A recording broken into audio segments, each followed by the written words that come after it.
کثرت سے ہم پر نازل کیا۔ چنانچہ اس نے اپنی مرضی کے بھید کو اپنے اس نیک ارادے کے موافق ہم پر ظاہر کیا جسے اپنے آپ میں ٹھہرا لیا تھا، تاکہ زمانوں کے پورے ہونے کا ایسا انتظام ہو کہ مسیح میں سب چیزوں کا مجموعہ ہو جائے، خواہ وہ آسمان کی ہوں خواہ زمین کی۔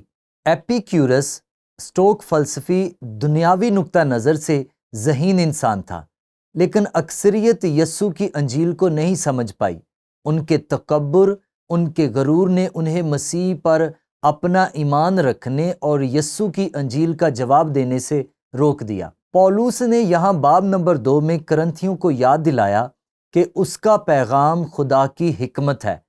یہ انسانی دانش مندی نہیں تھی، یہ خدا کی حکمت تھی۔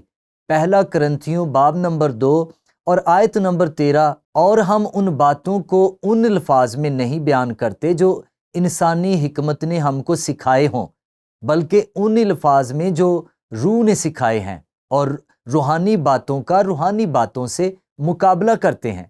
یہ وہ لوگ ہیں جو اپنی زندگی میں آگے بڑھنے اور یسوع کی انجیل کا جواب دینے کے لیے روح القدس کے لیے کھلے ہیں، مگر نفسانی آدمی خدا کے روح کی باتیں قبول نہیں کرتا، کیونکہ وہ اس کے نزدیک بے وقوفی کی باتیں ہیں، اور نہ وہ انہیں سمجھ سکتا ہے کیونکہ وہ روحانی طور پر پرکھی جاتی ہیں۔ ایک بار پھر مجھے یقین ہے کہ جب اس نے یہ الفاظ لکھے تو وہ اپنے تجربے کے بارے میں سوچ رہے تھے جو اس نے اریوپگس پر کیا تھا اور نئے عہد نامے کی دنیا میں دوسری جگہوں پر۔ اور پھر وہ کہتا ہے، لیکن روحانی شخص سب باتوں کو پرکھ لیتا ہے مگر خود کسی سے پرکھا نہیں جاتا۔ اور یہ ایک طرح کا پریشان کن بیان ہے، جب تک کہ آپ اس بارے میں نہیں سوچتے کہ کس طرح ان لوگوں نے جو ایمان نہیں رکھتے تھے پولس کا جائزہ لیا۔ وہ صرف یہ کہہ رہا ہے ان کے پاس میرا جائزہ لینے کی سمجھ بھی نہیں ہے۔ آپ کو یاد ہے جب وہ اتھینے میں تھا، ان میں سے کچھ لوگوں نے دراصل اسے ایک بکواسی کہا۔ یہ وہ الفاظ ہیں جو ہم اعمال باب نمبر 17 اور آیت نمبر 18 میں پڑھتے ہیں۔ وہ یسوع کی انجیل سنا رہا اور وہ کہتے ہیں، یہ بکواسی کون ہے؟ اب آپ اسے الٹا کر کے دیکھیں، اس طرح کا بیان دینے میں کون بکواسی ہے؟ آپ جانتے ہیں کئی سال بعد جب پولس نے بادشاہ اگرپا کے ساتھ اپنی تبدیلی کی کہانی شیئر کی، یہ اس کے تیسرے مشنری سفر کے بعد یروشلم چھوڑنے کے بعد کی بات ہے۔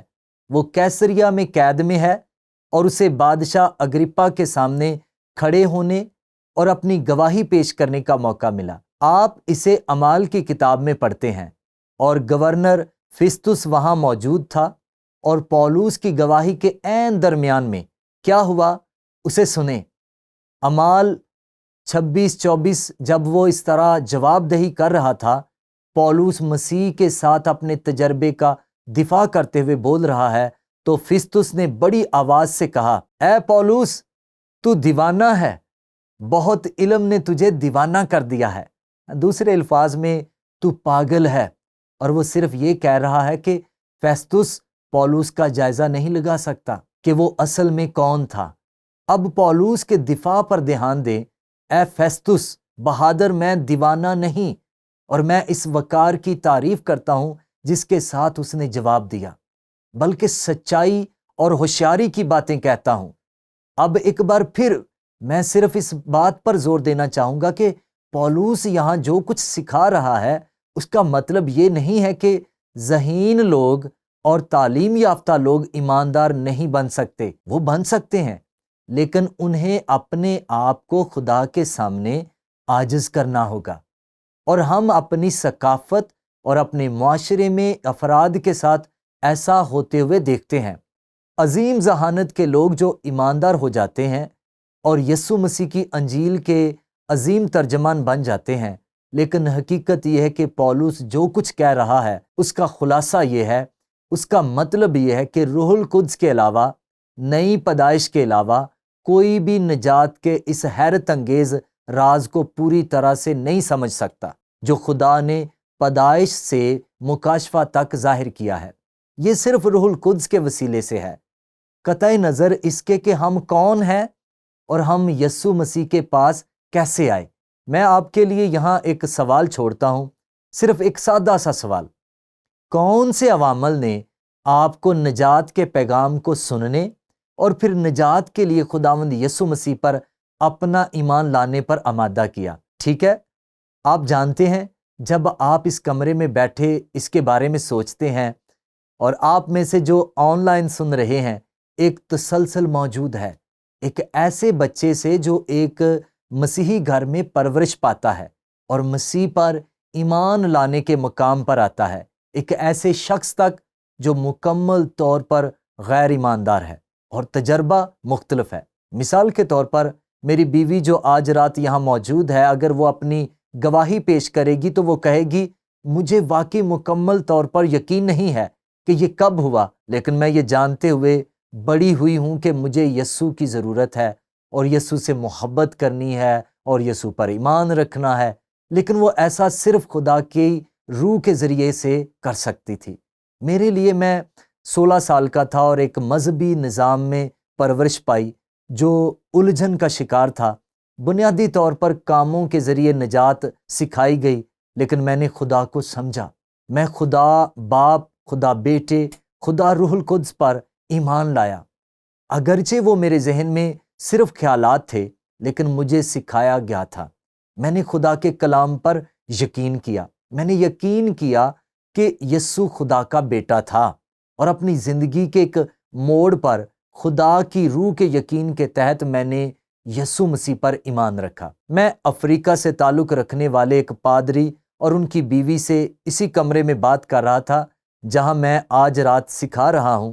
اسی جگہ پر ایک میز کے ارد گرد بیٹھے ہوئے، اور اس صاحب نے اپنا ذاتی تجربہ شیئر کیا۔ وہ مکمل طور پر غیر ایماندار تھا۔